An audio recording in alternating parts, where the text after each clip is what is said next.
First day at the fair, originating live from Channel 2 WSJK TV, Sneedville, Tennessee.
This is a shot of the proceedings at the World's Fair site, and as you can see, we have solar-powered cars and all types of animated characters walking by there. It's interesting, and we are giving you perhaps the best. If you were on the fair site, you couldn't see as good a picture as you are having here right now, because down there you'd be standing behind a bunch of people. Now let's mention again that we are we are preempting regular programming because of the importance of this particular event, not only to us here in Knoxville, but to all of us in the East Tennessee region. Basically, that region is covered by Channel 2 because we go out of state into North Carolina, Virginia, Kentucky, all of us intimately concerned with the ongoing events here at the World's Fair. And, you know, one of the things you'll invariably hear on a situation such as this is, why are you carrying the same things that the other stations carry? Well, what people in some areas, especially the Knoxville area, don't realize that Channel 2, with its coverage, gets into parts of North Carolina, Kentucky, and Virginia that the commercial stations here do not reach. And so that's the reason. In many of these areas, we are the only signal that reaches them, so therefore we feel that as part of our service to these people. Exactly. Incidentally, you may have noticed some hot air balloons in the background, the Goodyear blimp. We've been sitting here just marveling at the things that are going on no matter where you look. We should mention also that our crew on the site has mentioned that immediately south of the United States Pavilion, those of you who know Knoxville, on the south side of Cumberland Avenue, there is an incredible crowd waiting to get onto the main part of the site as soon as the President dedicates the United States Pavilion, and they are running a little behind schedule right now. The remainder of the grounds, the part of the grounds north of Cumberland Avenue here in Knoxville, will be open to the general public. The World's Fair in Knoxville will be officially underway. And we have 6 months of the world coming together in peace to look forward to, and it's a kind of a nice thought. Yeah, it certainly is, and it all originates from right here. I hope we do get the satellite feed fixed very shortly, so those that are watching the events in foreign countries and out of the state and what have you, and other stations that are connected to the satellite feed will be able to enjoy the same things that we're enjoying here. It's next on the program after this parade and things of that sort, the various bands, and these people that are there now are people that are coming from various shows that'll be on during the run of the fair to assemble in the front of the viewing stand, which is right in front of us, by the way, which is a glass case there with the protective service, Secret Service, of course, providing this protection for the President, who came in about 2 hours ago and went behind the Court of Flags, and they're now there on the speaker's platform behind that glass encasement there. And after this, he will proceed over to the U.S. Pavilion, and they will dedicate the U.S. Pavilion. I think I'm getting signs that we're going back to the live action on the site.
the carillon you hear in the background was one of the many, many surprises that apparently are going to be perpetrated on the public during this World's Fair. $75,000 carillon installed secretly in the top of the Sunsphere, and it is presently being operated by a carillioneer, I guess is the proper term for it. Anyway, 75 people got together, donated $1,000 each. The thing was installed in secret.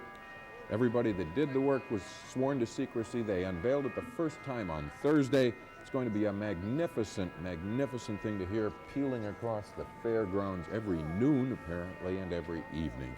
Plus, nice at Christmas time, too. Right. So they're talking about doing the Westminster Chimes bit on the quarter hours. Really something to see. The fair just now beginning to get into full swing. You can see the Court of Flags scene right there. Keep in mind that the audience is on your side of the lake as you're looking at your set. So you really can't see them that much. These are just strictly performers, and it's our understanding that when this thing gets into full bore, there are going to be 4,000 people on that stage, if they're not there already. It seemed like they had 4,000 band members walk past the camera. Right now you're seeing scenes, I believe, from the top of the Sunsphere as they're shooting out. One thing that has really impressed me at this point, Hop, is that no matter what camera angle they choose to use on the fair, you get a beautiful sight. It's magnificent. Well, it's all a theme of energy, and it sort of brings us back to the theme of nature and the environment, because we can't destroy or create anything. The only thing we can do is change its form. And what they've done is change the form to make it a very flowing, a very appealing theme down that way. The president apparently really enjoyed the entertainment he just saw, the balloons, the music, and I will tell you this, Jim, I don't think I've ever seen that many people in one performance at any one event before, unless it would be, well, it wouldn't be a football game either.